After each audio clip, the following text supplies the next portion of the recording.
एक बार फिर से आप सभी का स्वागत है मेरे प्यारे दोस्तों आपके अपने यूट्यूब चैनल पर। मेरे प्यारे दोस्त, अगर आप एमए फर्स्ट ईयर में हैं और आपने हिंदी साहित्य ले रखा है तो इस वीडियो को पूरा देखिएगा, क्योंकि वीडियो में जो है काफ़ी ज़्यादा मज़ा आने वाला है और वीडियो आपके लिए काफ़ी ज़्यादा इंपॉर्टेंट भी होने वाला है। इंपॉर्टेंट इसलिए होने वाला है क्योंकि हम बात करने वाले हैं हिंदी साहित्य के पेपर नंबर 3 के बारे में, और जिसका नाम है काव्य शास्त्र एवं साहित्य लोचन। उसमें हम अतलगुत्तरी वाले सेक्शन को कवर करने वाले हैं, क्योंकि हर प्रश्न पत्र में करीब करीब 10 प्रश्न आपके अतलगुत्तरी से पूछ लिए जाते हैं और आपको 10 के 10 के जवाब देने होते हैं। ठीक है, तो देखते हैं आपके कुछ महत्वपूर्ण प्रश्न यहाँ पर लेकर आए हैं। पहला प्रश्न कह रहा है कि शब्दार्थो सहितो काव्यम किसका कथन है, तो आपको ध्यान में रखना है ये किसका है, तो आचार्य भामह का ये कथन है। ठीक है, बात करें दूसरा नंबर प्रश्न, तो दूसरा नंबर प्रश्न कह रहा है कि रमणीयार्थ प्रतिपादकः शब्दः काव्यम किसका कथन है, तो आपको ध्यान में रखना है पंडित राज जगन्नाथ जी का ये कथन है। ठीक है, तीसरा नंबर प्रश्न देखें तो तीसरा नंबर प्रश्न कह रहा है कि काव्य शोभाकारान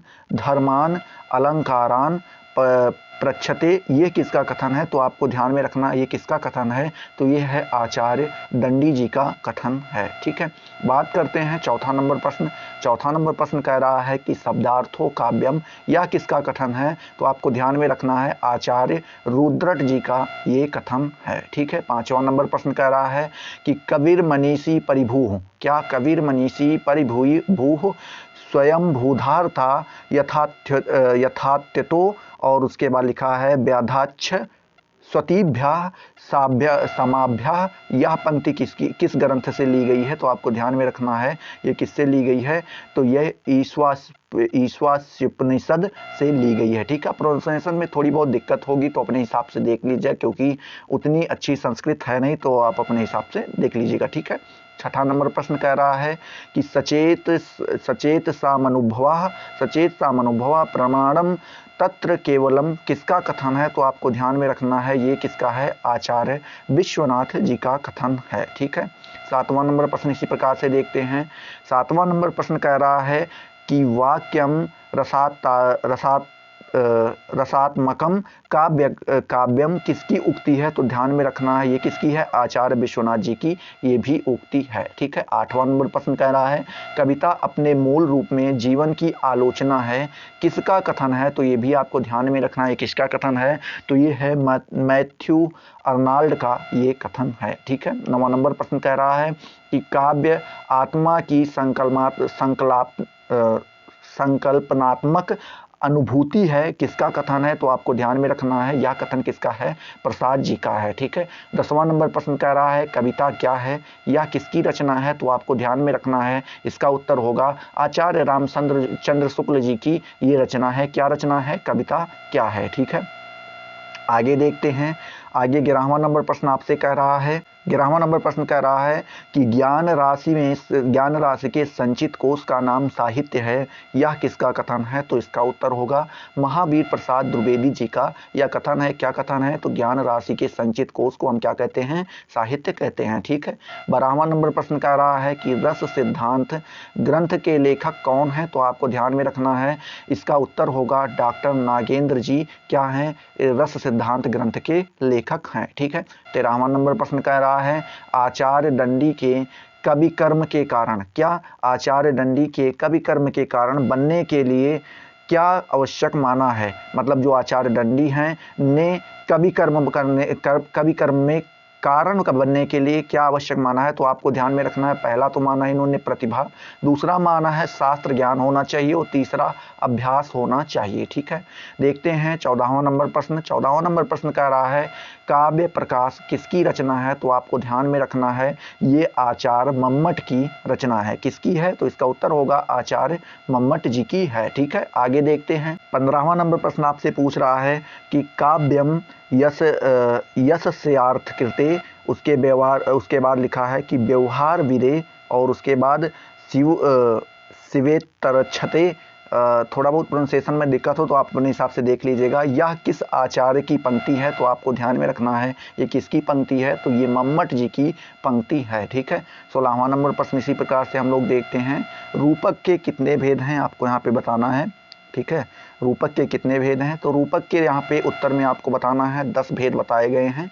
17वां नंबर प्रश्न कह रहा है कि दृश्य काव्य के प्रमुख भेदों पर सारगर्भित टिप्पणी लिखिए। ठीक है, जो दृश्य काव्य है उसके प्रमुख भेदों पर सारगर्भित टिप्पणी लिखिए। तो दृश्य काव्य के 2 भेद भारतीय साहित्य शास्त्र में क्या किए गए हैं, पाए गए हैं। ठीक है, पहला कौन सा है, रूपक, दूसरा है उपरूपक। ठीक है, रूपक के 10 और उपरूपक के 18 भेद माने जाते हैं।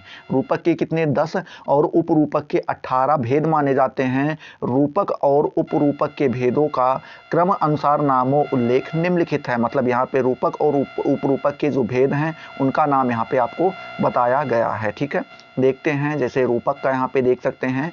रूपक में पहला आ जाता है नाटक, दूसरा प्राकरण, तीसरा भाट, ठीक है, भाट, और उसके बाद चौथा प्रहसन, पांचवा व्ययोग होता है, और सातवां जो है कौन सा दिया गया है, समवकार, आठवां दिया गया है डिम, नौवां दिया गया है बीठी, और 10वां दिया गया है अंक।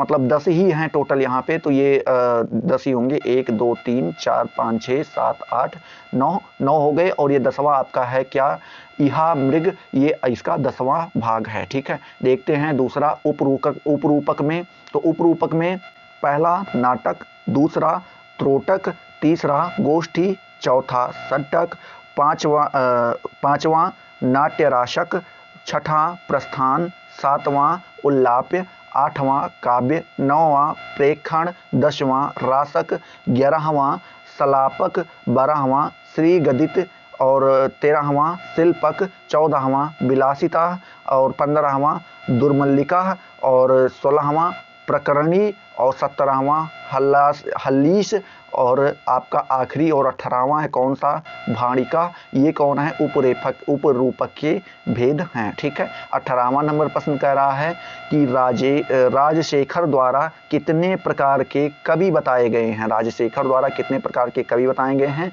नामों उल्लेख कीजिए। तो यहाँ पे लिखा है, उत्तर आपको इस प्रकार से देना रहेगा कि सारस्वत, अभ्यासिका और औपदेशिक कवियों में राजशेखर ने 10 अवस्थाएं मानी हैं।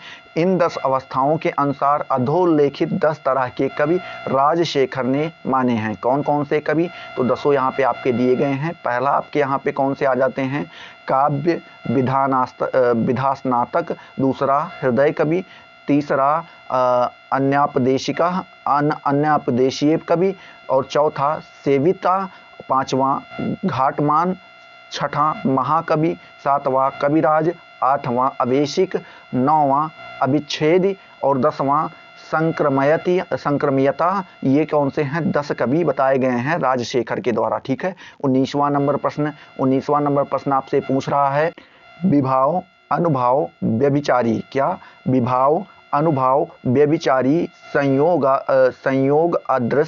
अदृश निष्पत्ति ही, यह रस सूत्र किस विद्वान का है। तो आपको ध्यान में रखना है यह किसका है, भरत मुनि जी का सूत्र है। ठीक है, आगे देखते हैं 20वां नंबर प्रश्न कह रहा है कि भरत मुनि का प्रसिद्ध ग्रंथ कौन सा है। तो आपको ध्यान में रखना है भरत मुनि का प्रसिद्ध ग्रंथ कौन सा है, नाट्य शास्त्र इनका प्रसिद्ध ग्रंथ है। ठीक है, 21वां नंबर प्रश्न देखते हैं, रस सूत्र के प्रारंभिक 4 व्याख्याताओं के नाम बताइए। तो आपको पहले यहाँ पे ले लेना है कौन से, भट्ट, लोलट, दूसरे शंकुक, तीसरे भट्टनायक, चौथे अभिनवगुप्त। ये कौन से हैं, 4 यहाँ पे व्याख्याताओं के नाम बताए गए हैं रस सूत्र के। ठीक है, 22वां नंबर प्रश्न कह रहा है, भट्ट लोलट के रस सिद्धांत का नाम बताइए। तो उत्पत्तिवाद ये कौन सा है, भट्ट लोलट का रस सिद्धांत है। ठीक है, 23वां नंबर प्रश्न कह रहा है,